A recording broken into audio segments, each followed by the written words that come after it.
Boa tarde, esse é um depoimento sobre como é que eu me tornei milicóloga. Primeiro, acho que é legal falar como é que nasceu o termo milicóloga, que é o que eu me refiro, né? Que eu sou, por profissão, eu sou milicóloga. Quem me chamou assim foi o professor Eliezer Rios de Oliveira, quando eu defendi meu doutorado em Ciências Sociais na Unicamp. Então ele disse que ali eu estava coroando, né, a minha trajetória de estudos de milico. Então eu estava me transformando numa milicóloga. Na verdade, estava recebendo o título de doutorado em Ciências Sociais, mas a minha especialidade era milicologia, então eu era milicóloga. Era uma profissional do estudo das Forças Armadas, Estado e sociedade. E como é que eu cheguei ali, né? Eu acho que essa era a pergunta. Eu comecei meus estudos a respeito ainda na graduação. Eu fiz Ciências Sociais na PUC e eu era, na época que eu fiz Ciências Sociais, eu era professora do ensino fundamental, dava aula na periferia de São Paulo, dava de ônibus, né? Naquela época não tinha metrô, mas tinha só a linha azul, era muito complicado o transporte público em São Paulo, os trens eram muito ruins, tal. Então a minha realidade era uma realidade de periferia, de conhecer como é que era a situação da periferia. Além disso, eu militava desde o ensino médio, acho que desde o final do ginásio eu militava, eu estudei em colégio operário. Então era uma realidade da periferia, era uma realidade que vinha assim, por que tem tanto contraste, tanta pobreza, como é que é, que explica isso, um país tão rico como o Brasil? Nós éramos a 8ª economia do mundo, afinal de contas, né? E aí, ao pensar no trabalho para o final de curso, né, do TCC, que minha turma foi pioneira nisso também, a gente conquistou esse direito na PUC. Nós fomos a primeira turma a fazer um TCC, né? Nós propusemos e fomos acolhidos pela coordenação do curso à época e fizemos, então, eu fiz meu TCC e pensei em fazer sobre o regime instaurado em 1964 e como é que era a relação desse regime com as Forças Armadas. É bom lembrar que a gente não estudava isso na escola, né? A gente não estudava, acho que até hoje não se estuda muito 1964, mas naquela época a gente não estudava, era final do governo Figueiredo, né? Início do governo Sarney, não, final do governo Figueiredo. Eu terminei a graduação no início do governo Sarney, mas ainda era, eu entrei na faculdade no governo Figueiredo e toda a minha faculdade eu fiz no governo Figueiredo.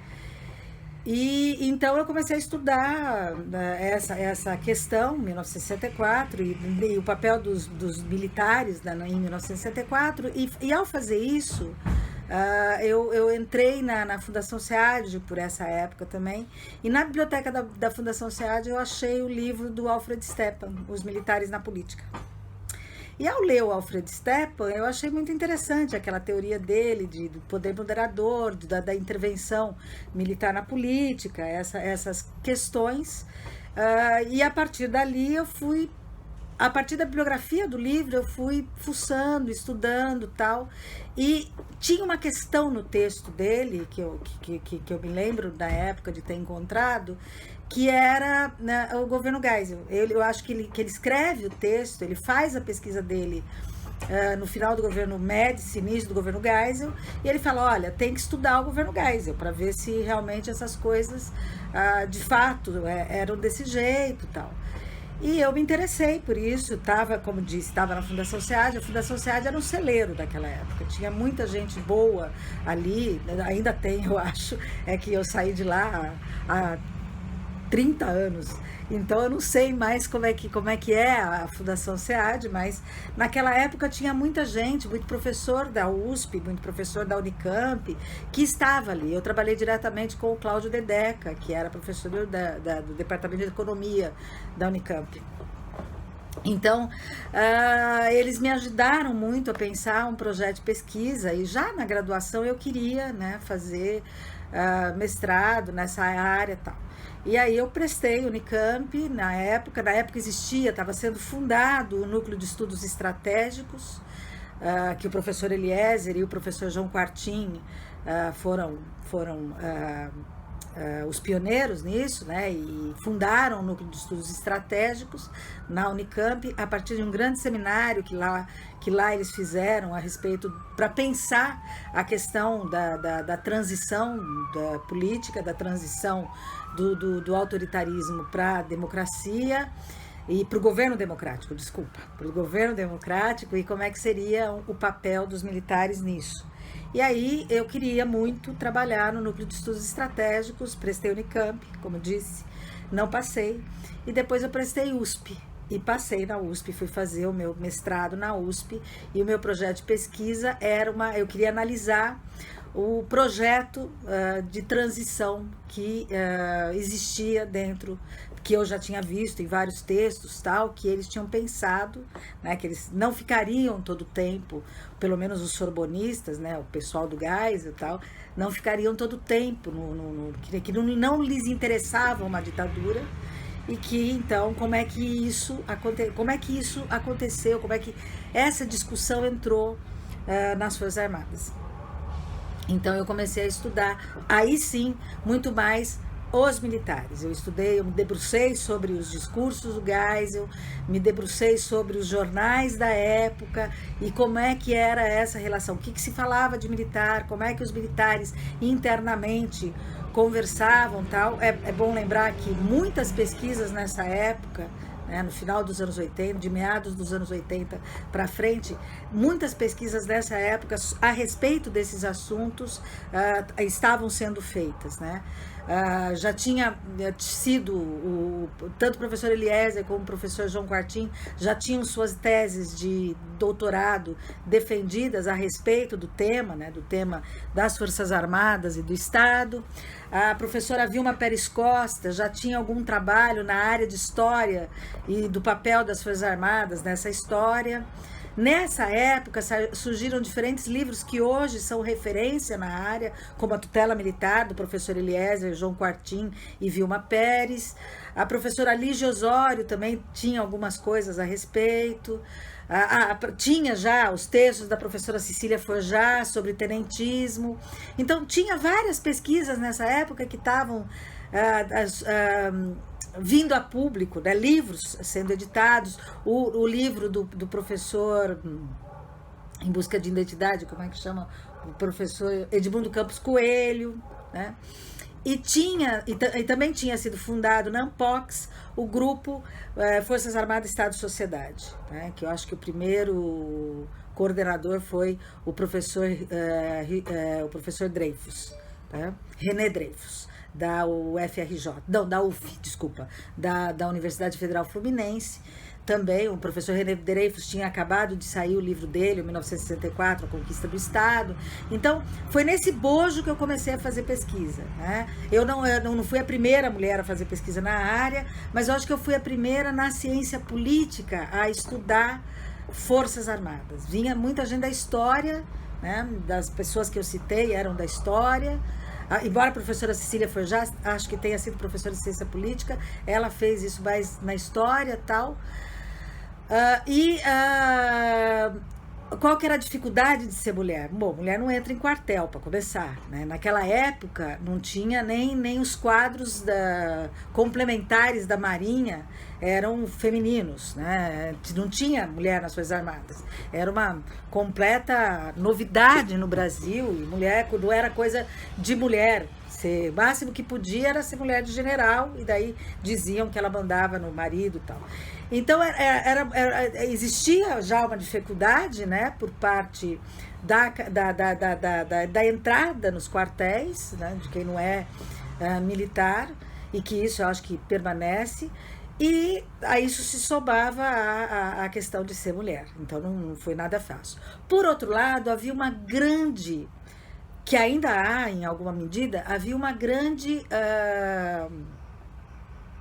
desconfiança na academia por quem estudava esses temas. Que até hoje é um pouco, né? Então a gente era confundido com a direita.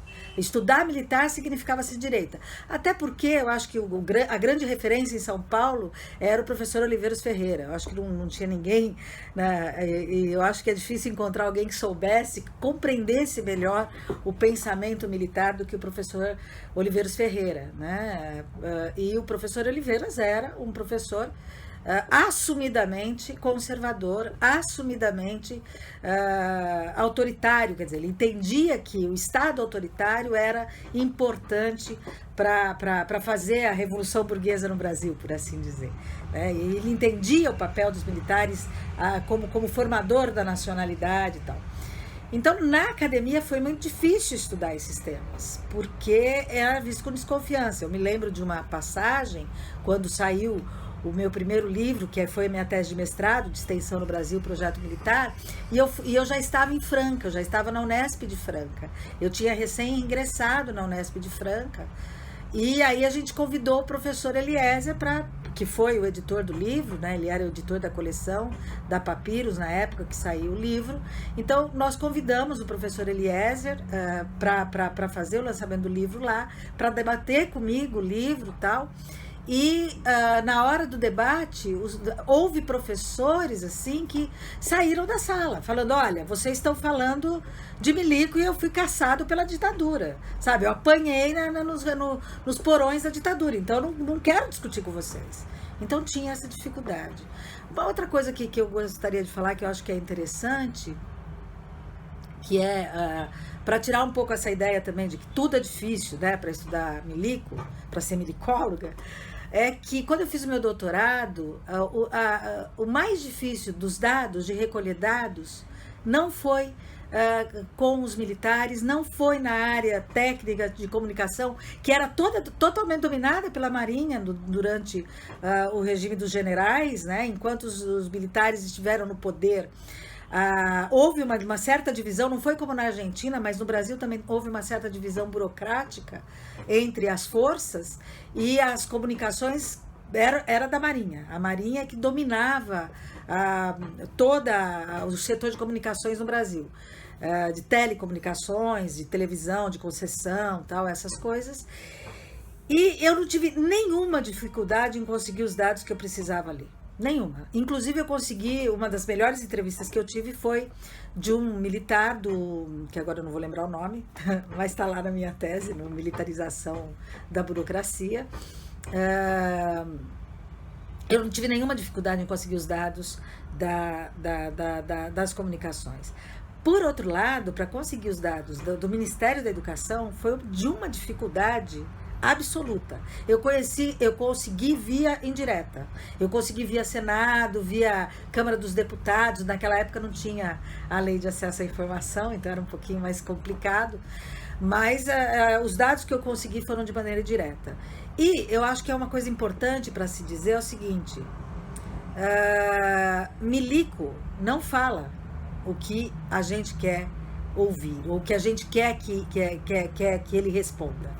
Milico aprende desde cedo a falar como instituição.